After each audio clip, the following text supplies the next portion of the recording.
एक समय की बात है, एक राज्य था जिसका नाम आनंद नगर था। उस राज्य का राजा, राजा विक्रम, बहुत ही बुद्धिमान और न्यायप्रिय था। राजा विक्रम को पक्षियों का बहुत शौक था और उसके महल में हर तरह के पक्षी पाए जाते थे।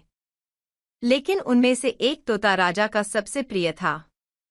उस तोते का नाम मोरध्वज था। मोरध्वज सिर्फ एक साधारण तोता नहीं था, वह बोलने में अत्यंत कुशल और बहुत ही बुद्धिमान था। वह राजा के साथ हर रोज बातें करता और उसे अपनी कहानियों से खुश रखता। राजा विक्रम को मोरध्वज की बुद्धिमानी पर बहुत गर्व था।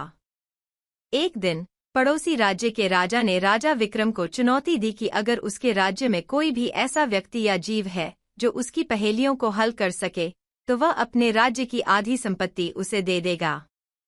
राजा विक्रम ने इस चुनौती को स्वीकार किया और मोरध्वज से मदद मांगी।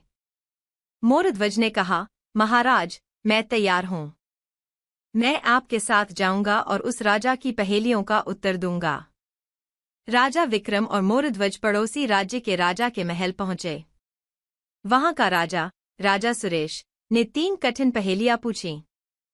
पहली पहेली, ऐसा कौन सा जीव है जो सुबह 4 पैरों पर चलता है, दोपहर को 2 पैरों पर और शाम को 3 पैरों पर? मोरध्वज ने मुस्कुराते हुए उत्तर दिया, यह मनुष्य है। जब वह बच्चा होता है तो 4 पैरों, हाथों और घुटनों पर चलता है। जब वह जवान होता है तो 2 पैरों पर चलता है। और जब वह बूढ़ा होता है तो 3 पैरों, 2 पैर और एक छड़ी का सहारा लेता है।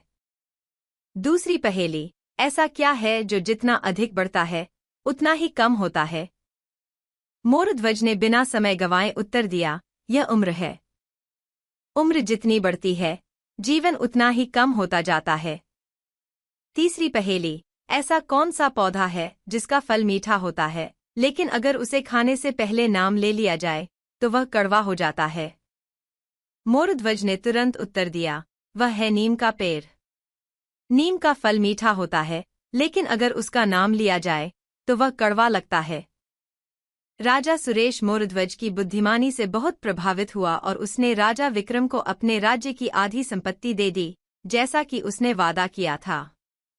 राजा विक्रम ने मोरध्वज को धन्यवाद दिया और उसे सम्मानित किया। राजा विक्रम और मोरध्वज खुशी खुशी आनंद नगर वापस लौट आए। राजा ने मोरध्वज को अपने राज्य का प्रमुख सलाहकार बना दिया।